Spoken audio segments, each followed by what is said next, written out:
Greenwald. I'm the head writer of Rabbit Ears. We're a television show that is on the Comic Zoo Network, which is not actually available on the West Coast. Yeah, right. So we're so cool. We are so cool. I can't even tell you. So welcome to Mystery Science Theater and the Art of Movie Riffing. All right. Woo! Where we will hopefully be watching some clips of Mystery Science Theater and movie riffing. If not, thank you for showing up. Thank you for showing up. That's great. So thank you guys for coming out. Mystery Science Theater is really where our show got its genesis and start. So we love Mystery Science. We've loved Mystery Science for a long, long time. So we'd like to start off today by, well, first of all, let me introduce our panel. I guess I should do that. Go ahead. Just go introduce yourself. I don't remember your name. I'm glad to see I'm so important to you. By the way, this is her first con. It We've been doing cons. She's been doing the show for 3 years, and this is her first con. So make sure you really give her a hard time. I'm in a nimba. You only see me every once in a while. I'll probably disappear again after this. So. For 3 more. And who are you? Sorry, who are you? So my name is Jennifer Dye. I'm a cast member in the show. I think I did a guest spot on season 1, and season 3 I joined the cast full time. Yay! So, sir? My name is Dylan. I'm one of the writers on the show. I'm script supervisor when we film. And I think just overall... I'm sorry, there are children here. I know because there's one up on the stage, backstage. So watch it, buddy. I'm sorry, that'll be the only term that I remember to not use. But yeah, I go around and do just about everything Jeff needs me to do. Or anyone else, really. Or anyone else. So if anyone here needs something, your porch swept, drainers cleaned out. Look, that was once, and we don't talk about what you paid me for that. Okay, so let's, we're going to... And the missing person who's trying to help find out what's going on with is the star of our show. Is the star of our show. And his name is Dan. And he'll hopefully... I will introduce you to him when he comes back, hopefully with help. Because I don't know how long we can talk about Mystery Science without showing anything. Oh, look, Blu-ray disc, everybody. That'd be great. That's new. That's different. Okay, so so obviously, I'm assuming that everyone here are huge fans of Mystery Science Theater 3000. Yeah! Woo! If you're not, I'm not sure what you're doing in this room. Maybe you fell asleep when New Day was in here, but please stay. I want to talk a little bit, we'll go around the room a little bit too, about our favorite Mystery Science Theater episodes. So I'm going to start with Dylan. My favorite one is Santa Claus versus the Martians. It is, I mean, you hear a title like that, how do you not turn it on? And it's so ridiculous and goofy, fantastic episode. Boppo. Nice. Boppo. Nice. Someone from the audience, favorite Mystery Science Theater? Oh, wow, right there, right in front. My favorite is Invasion of the Neptune Men. It was some piece of Japanese cinema they got, and it contained the only scene that ever made me cry in a film. Now, was it crying out of actual sadness, or crying as in, why am I sitting here? Crying as in it was just plain moving. It was just plain moving. They had a giant portrait of Hitler on one of the buildings, and it blew up. It was all the Hitler rise and gains. All the Hitler salt pepper shakers, just gone. Wow. And I love it because they don't make it clear whether it was the humans or the aliens. When you said it was just plain moving, knowing a lot of movies, and we watched a lot of really bad ones for our show too, but Mystery Science, I really pictured it's just a 2-hour film of a plane moving. I was like, what? And then you started saying more. I was like, oh, thank you. Yeah, right there, sunglasses. My favorite has to definitely be Laser Blast. If only, yeah, I see you like it also. If only actually Bogo when they do the sketch at the very end where Dr. Forrester is going through the sort of 2001: A Space Odyssey moment, and how they so faithfully recreate the scene, and then of course they get to the monolith, and it's just this big VHS that just is titled worst movie ever, and they have like the two statues of Crow and Tom Silver there right next to it. Yeah, that was a great episode.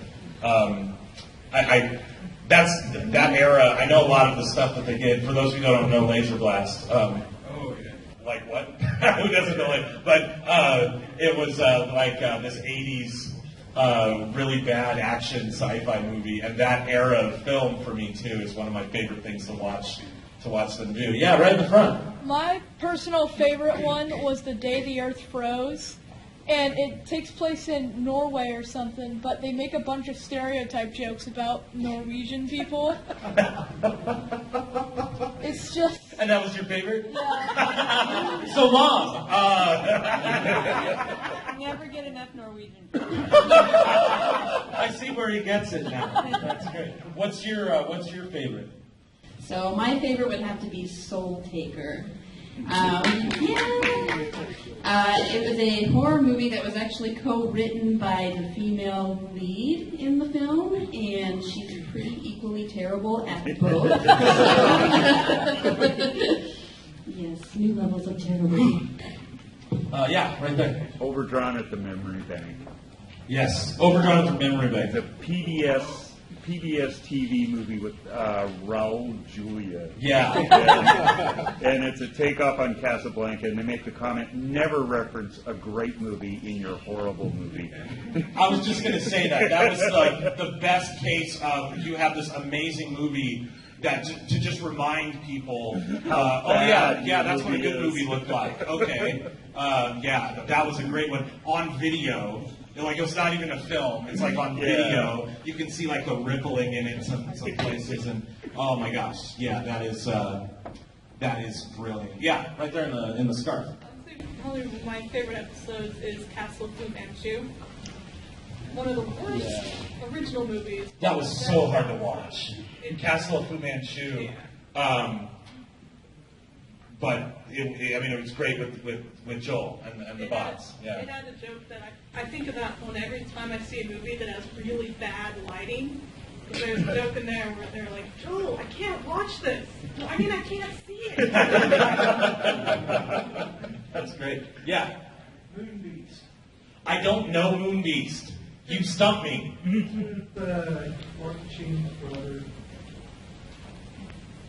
don't I remember this? Okay, cue me in. Give me something. It's about werewolves, and it has Mark brother. His last name is Estes. Emilio's uncle. Yeah. That's Joe. Joe You did Escobar. Soul Taker. That's what I'm like. What did you like about it? Oh, I just like werewolves and stuff. So, and it was hilarious how they ripped on it. So. I think they actually riff on it a little bit in Soul Taker as well too. His role in that movie. Maybe they go together and they should be like a pair, double feature. Double feature. Yeah. Okay. Anyone else? He did Twilight, so I annihilated that movie. Yeah, right there. I can't believe I forgot the name, but excuse. It's the big ass spaceship that everybody lives in. Space Mutiny. That's it. Yes. The guy screams like a girl several times. He's like, "Yeah, someone to be his mom." You just stole my favorite episode. That's why I was so quick to say Space Mutiny. Yeah, my favorite part about Space Mutiny, honestly, is at one point there's this woman, this crew member who they murder. You remember what I'm talking? Yeah, see, you know exactly what I'm talking about. No, you got it. Let me finish my funny story though. No, but we're really happy. So at one point, let me get this. Hi, I'm Dan, not an audio-video technician. Okay, we're gonna live with it. I was gonna say for those of you sticklers with film, as I am, the ratio's off, but we're gonna live with it. Just glad it's there.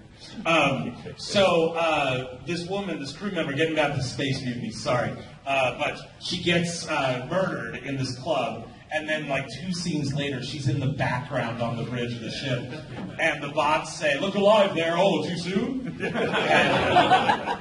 that just kills me. Well, you stole mine, so I'm going to say Mitchell.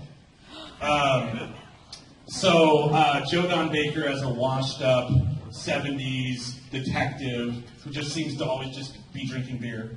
And it was also one of my favorites because it was Joel's last episode and Mike's first episode. It had a nice little transition there. I'm not going to get involved in the Joel versus Mike argument, okay? It's an old argument. I'm Team Mike. He's Team Mike, and we'll just leave it at that. Dan, really quick.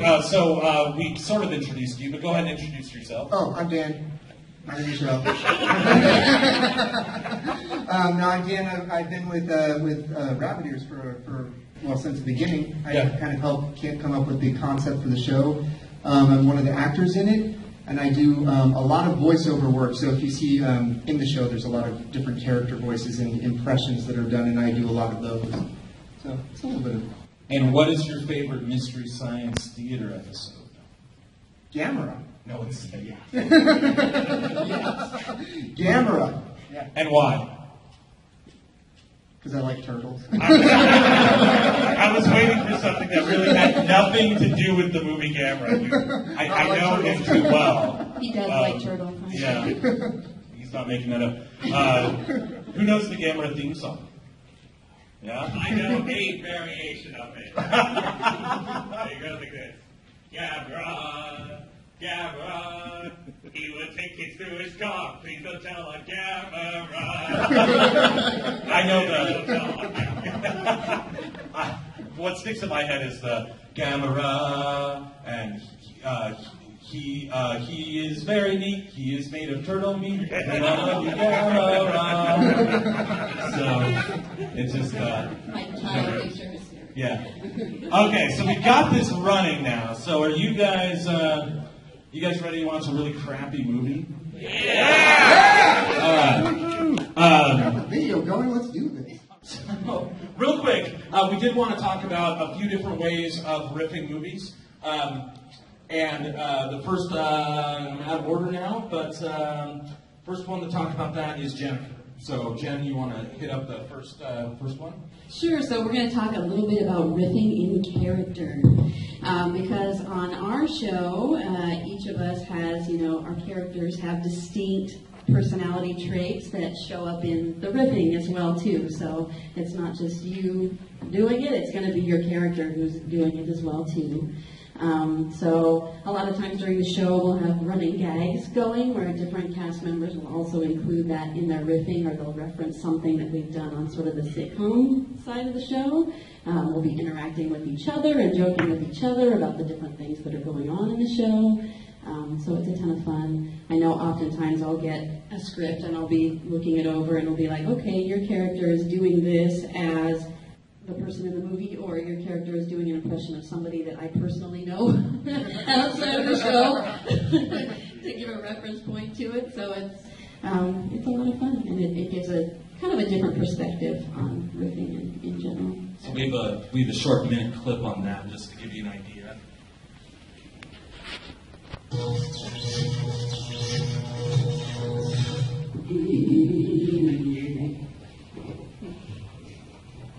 I don't think I've ever seen a full episode of Dragnet. What are you talking about? We watched like 3 of them last year. Oh, right. Oh my gosh! He's still singing. I wonder what his real Jimmy is. Okay, that's enough. I can't think around it. Oh, maybe I should have married Shrigley. Are you done? Even though the doctor is constantly drunk, at least I can find his dinghy. Okay, you're done now. Maybe he can hit the high notes because he doesn't have a dinghy. Seriously, if you used to be able to make people stop. That's because you had a dinghy. We're talking about the little rowboat still, right? Yeah, what do you think we're talking about?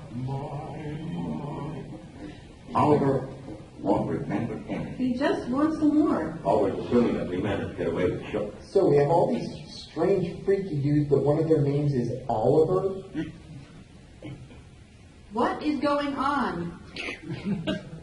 Wait for it, wait for it. Have you ever had a film just freeze before? How's this happening? Why didn't they just edit this part out? Things for common but concentrated adventures thing. Coffee? Blueberry pie. Blood. I told you lately that you're freaking terrifying? I once had a music box, but then I traded it for the state of Utah. Doesn't really seem possible. And then I traded the state of Utah for an orange. So what you're saying is you traded a music box for an orange. Nope.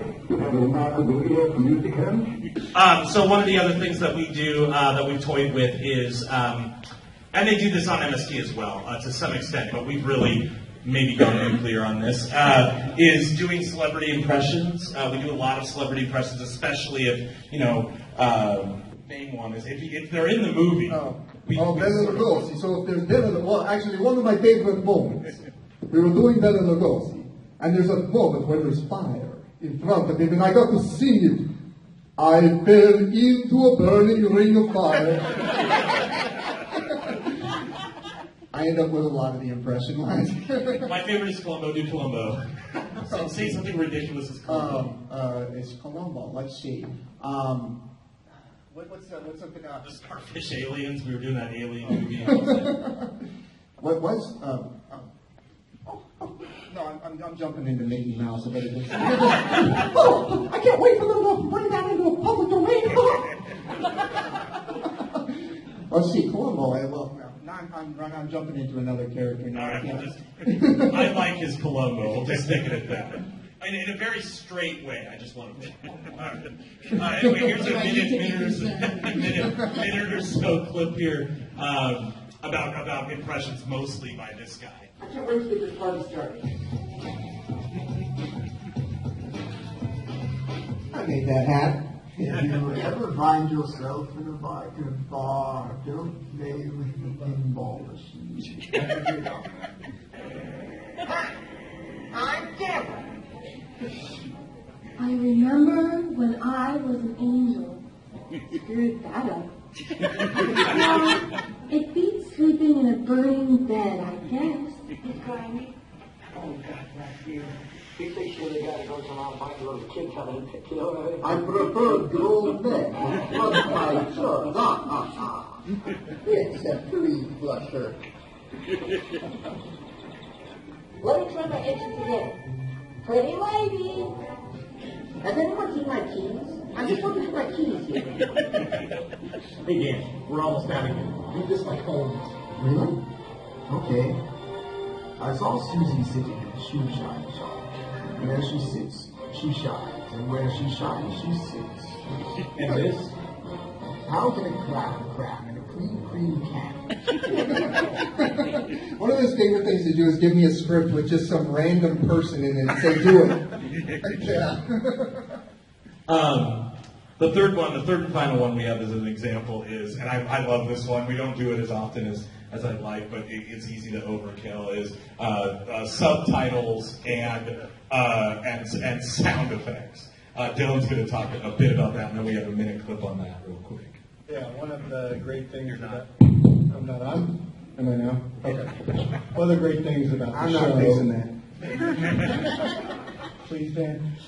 Is the sound effects and subtitles allow us to make more jokes for the show. Like one of the things we add in is the sound effect of a cat going around a dryer, whatever we can. Usually during accidents and people falling. And one of the great things is also the subtitles, which Jeff will show us now, that allow us to add in whatever we want at random times. Right, if they're speaking another language or you just plain can't understand what they're saying, we love to subtitle them. So here's a quick example of that.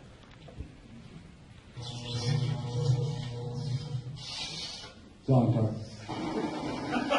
That's our robot song.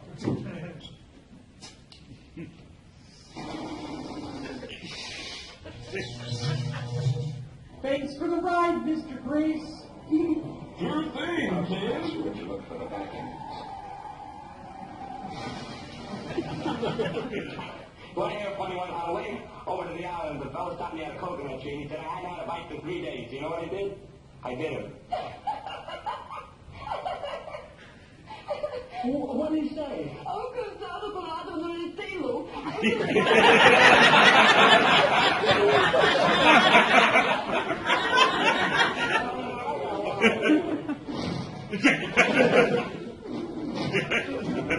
Honorine?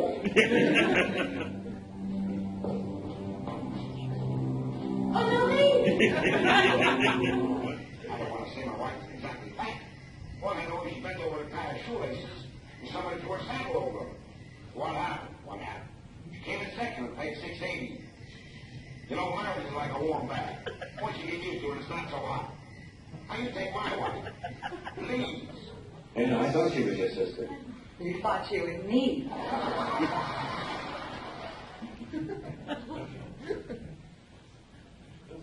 Uh-oh. That's totally spoiling something. That's the first frame of the movie we're going to riff. What do you think this movie's about, guys? Any clues? Want to take a guess? Bugs? Horses? Okay. You'll be very kaleidoscopes. Good guess. Completely wrong. Completely wrong. Real quick, what's your name? I'm John. Hi, John. And yours? Debbie. Hi, Debbie. Good to see you guys. That's Jennifer.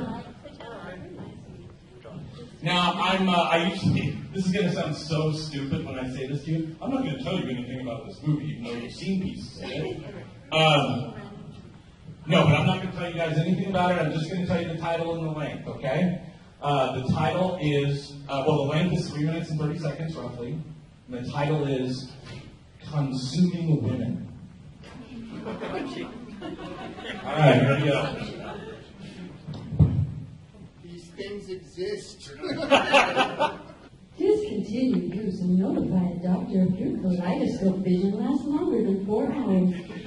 Whoa, the Oregon country. You stole that from that kid. Probably did. Our next contestant on the dating game enjoys long, backlit walks through absolutely nothing. Well, she could have at least cleaned up the whiteout she had left over.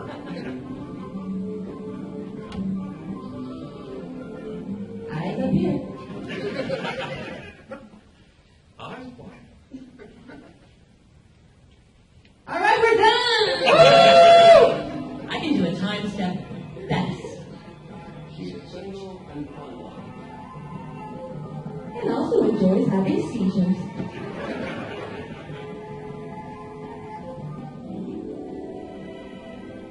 Don't you love my hair? It's Pantene. Hold still so I can kiss you. She wasn't born with it. Or with that. Hurry back. Okay, they're totally not going to see me throw this. Ow! Don't use the Pantene. Wait a minute, what happened to the kid?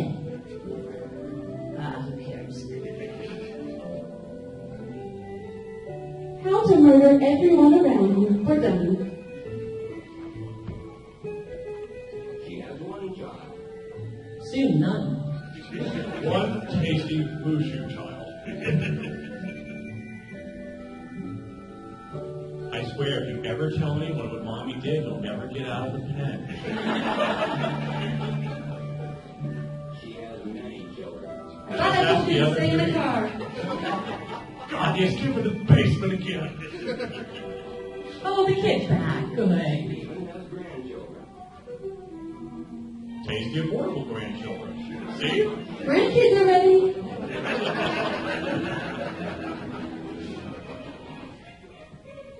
Or she may hold a part-time job.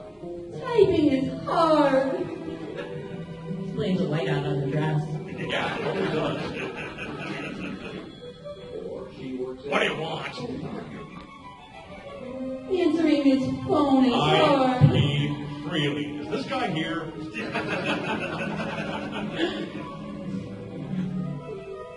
Ow. She enjoys her leisure time. That neighbor's cute. And our next Supreme Court nominee. Where'd it go?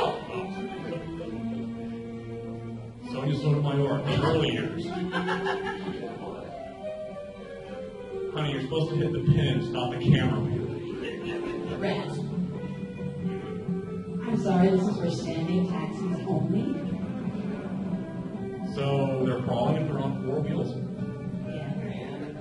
She's spending some money. I've never hired a gigolo before. You know, with a movie called Consuming Women, I expected this to be a dollar cookbook. Was that it? That is it.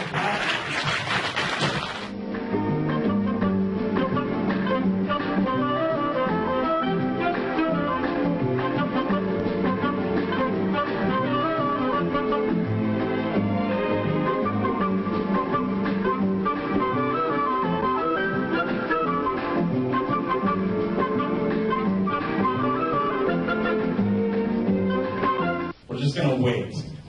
I'm going to pause it. Sure, this is a technical wonder of awesome.